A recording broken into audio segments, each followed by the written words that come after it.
Assalamualaikum warahmatullahi wabarakatuh. Perkenalkan, nama saya Siva Fauzia. Video ini merupakan video edukasi gizi di mana untuk memenuhi tugas praktik belajar secara daring manajemen asuhan gizi klinik. Di sini untuk responden yang diberikan edukasi bernama Nyonya L, usia 41 tahun, jenis kelaminnya perempuan, agama Islam, pekerjaan ibu rumah tangga, pendidikan SMP. Untuk data antropometrinya diketahui bahwa berat badan 55 kg, tinggi badan 145 cm, dan IMT-nya 26,19 yang terkategorikan obesitas tingkat 1. Untuk hasil pemeriksaan biokimia diketahui bahwa kolesterolnya tinggi, yaitu 215 mg per desiliter, dengan normal yang seharusnya itu kurang dari 200 mg per desiliter. Kemudian untuk tekanan darahnya itu 120 per 80. Keluhan biasanya merasakan sakit di pinggang dan punggung, kemudian sakit di pundak atau leher bagian belakang, dan sering mengalami pegal di tangan. Untuk hasil recall, diketahui bahwa Nyonya L di pagi hari mengkonsumsi nasi goreng, telur ceplok, dan teh manis. Kemudian di sore hari mengkonsumsi ubi rebus, roti coklat, kopi, dan gula. Kemudian siang hari mengkonsumsi nasi putih, sayur asam, daun singkong rebus, ikan goreng layur, dan jeruk. Untuk selingan siang mengkonsumsi mie rebus dan bakwan. Untuk selingan sore mengkonsumsi kacang goreng, teh manis. Dan di hari berikutnya mengkonsumsi sarapan pagi itu nasi, kentang goreng, ikan tongkol goreng, dan kopi dengan gula. Setelah dihitung, diketahui bahwa total asupan dari recall 24 jam diketahui hasilnya untuk energi yaitu 2.562 kilokalori atau 146% dari kebutuhan. Kemudian proteinnya 70 gram atau 98%. Untuk lemaknya 97 gram atau 248%. Dan karbohidratnya 357 gram atau 125%. Sehingga diketahui bahwa Nyonya L untuk asupan energi, kemudian lemak dan karbohidratnya itu berlebih. Sedangkan untuk pola makannya, Nyonya L biasanya mengkonsumsi makan 3 kali sehari, 2-3 kali selingan. Dan Nyonya L menyukai olahan yang digoreng, yang rasanya asin, juga menyukai lalapan yang daun-daunan. Kemudian untuk perhitungan kebutuhan Nyonya L diketahui bahwa kebutuhannya energi itu 1.749 kilokalori, protein 65 gram, lemak 39 gram, dan karbohidrat 289 gram. Dengan diagnosis gizi yaitu obesitas berkaitan dengan kelebihan asupan makan dan kurangnya tingkat pengetahuan terkait makanan dan zat gizi, ditandai oleh IMT 26,19, kemudian hasil recall 24 jam, energi 146%, lemak 248%, dan karbohidrat 125%. Juga ditandai dengan kurang terpaparnya informasi terkait gizi karena belum pernah mendapatkan konsultasi gizi sebelumnya ataupun penyuluhan gizi, dan juga masih menerapkan perilaku makan yang belum tepat atau lebih sering mengkonsumsi jenis karbohidrat yang banyak, dan cara pengolahan selalu lebih sering digoreng. Berikut hasil dari dokumentasi pemberian edukasi gizi.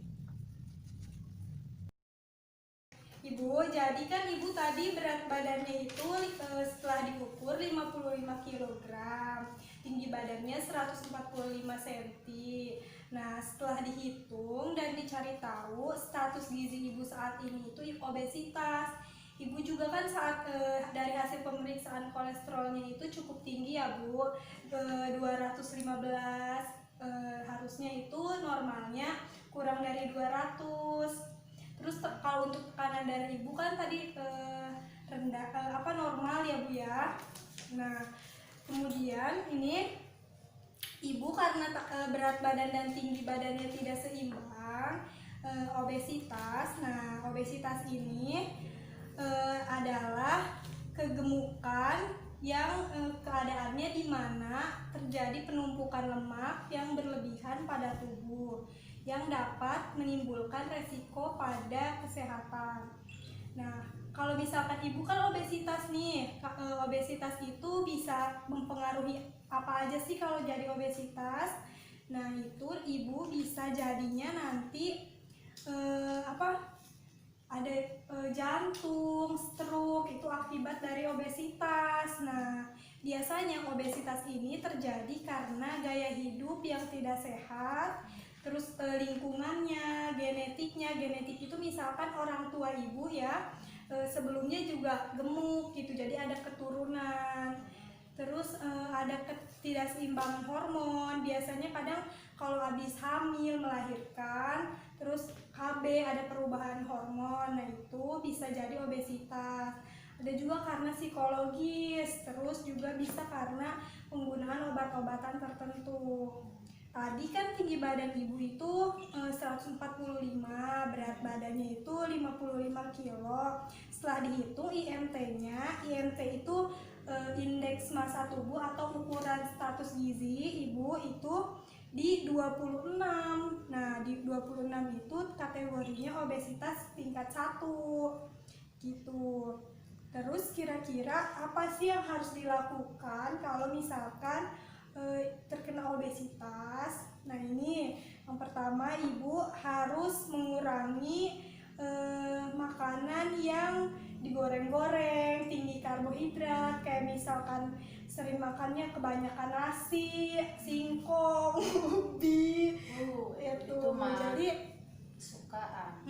Kan ibu tadi kan katanya sukanya makannya ubi, terus singkong, terus digoreng-goreng, terus sering minum teh pakai gula, banyak kan kopi pakai gula.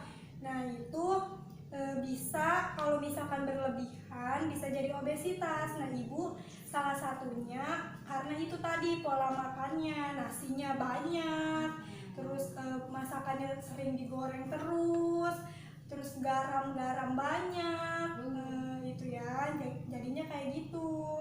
Tuh di sini juga dijelaskan kalau misalkan ingin menurunkan berat badannya itu sebaiknya sering melakukan aktivitas fisik. Aktivitas fisik di rumah, ibu kan ibu rumah tangga. Nah, itu kayak nyuci, ngepel, nyapu masih termasuk gitu ya. Masih termasuk aktivitas fisik. Nah, terus juga seringin makan sayur-sayuran, buah-buahan. Cuman kalau misalkan ibu kan katanya ngerasa suka pegel-pegel ya. Nah, itu kalau takutnya asam urat, dikurangin aja makanan yang daun-daunan hijau, kayak singkong dikurangin, melinjo kan ibu ya suka makan itu kan.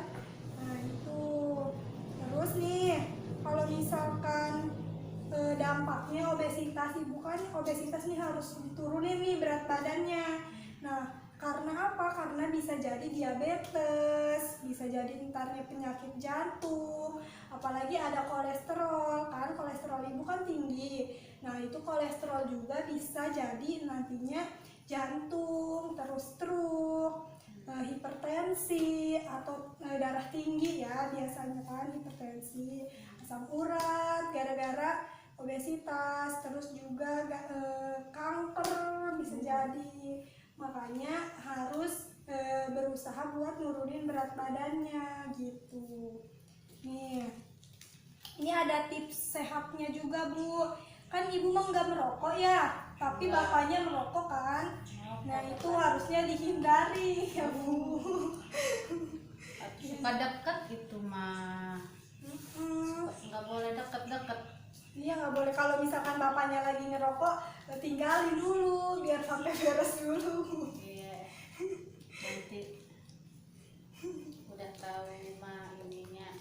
Iya, jadi tuh batasi makan makanan asin tiap hari, jangan terlalu banyak garam kalau masak, belum lagi pakai MSG Masako, Royco Bu ya. Dan, terus nih hindari dan atasi stres Stres juga bisa memicu nantinya penyakit tidak menular. Nah kan obesitas itu juga penyakit tidak menular, termasuknya nih harus mewaspadai tuh. Kalau misalkan, nah tadi kan kalau obesitas lama-lama kalau nggak melakukan pola hidup sehat bisa jadi stroke atau misalkan ke jantung koroner. Nah ini ada tanda gejalanya nih Bu. Misalkan nih stroke itu biasanya ngerasanya lemah, kelemahan, terus kesemutan, sering kesemutan, terus tiba-tiba penglihatan jadi kabur, terus hilangnya keseimbangan atau koordinasi, kadang sakit kepala berat tuh, tanda-tanda stroke. Kalau misalkan penyakit jantung biasanya tuh rasa tidak enak di dada tuh, terus disertai kesulitan bernapas, suka berdebar-debar gitu. Ini pernah tangan nggak bisa diangkat. Iya, makanya apalagi kan dari kolesterol itu Bu, kolesterol biasanya itu bisa memicunya ke jantung sama stroke kayak gitu. Nih tuh gambar-gambarnya kayak stroke, kanker, tuh diabetes. Kalau ibu mah keluarga kan nggak ada riwayat penyakit ya dari keluarga mah ya. nggak ada. Ya cuman ini aja obesitas, cuman bapaknya juga ya katanya ya, bapaknya juga kayak apa? Gemuk. Ya gemuk. Nih terus nanti ini boleh dibawa sama ibu, boleh disimpan, dibaca. Takutnya bapaknya juga mau ngebaca gitu ya. Iya dok. Iya Neng. Ya ibu, jadi kalau bisa ibu sering-sering konsultasi ya, terus jaga kesehatannya, sering olahraga, aktivitas fisiknya, jangan makan makanan yang digoreng sering-sering, terus jangan terlalu yang asin-asin, terus jangan yang bersantan-santan. Nah di sini juga ada Bu nih, mana tuh daftar jenis makanan sama jumlah kolesterolnya nih. Putih telur ayam itu 0 kolesterolnya tuh Bu. Jadi kalau misalkan mau makan telur, kalau bisa kuningnya jangan dimakan, putihnya aja tuh.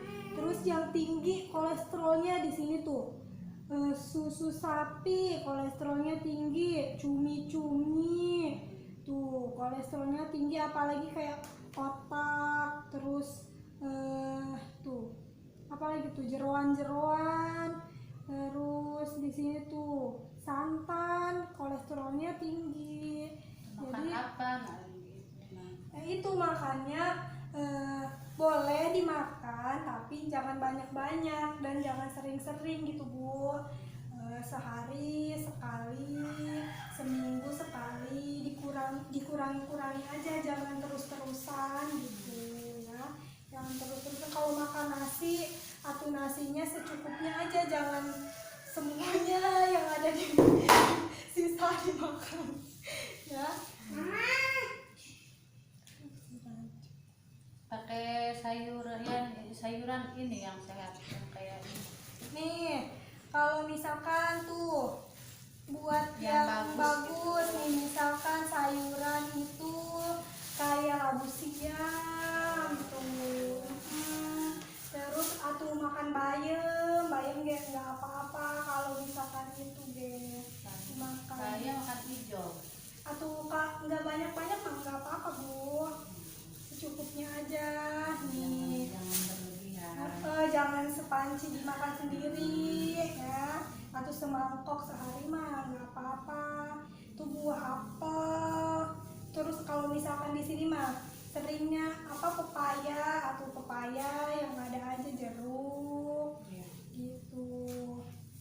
Allah mudah-mudahan bisa teratur. Sudah ada konsultasi Neng mah. Ya, Ini mah apa? Nah, ini ini konsultasi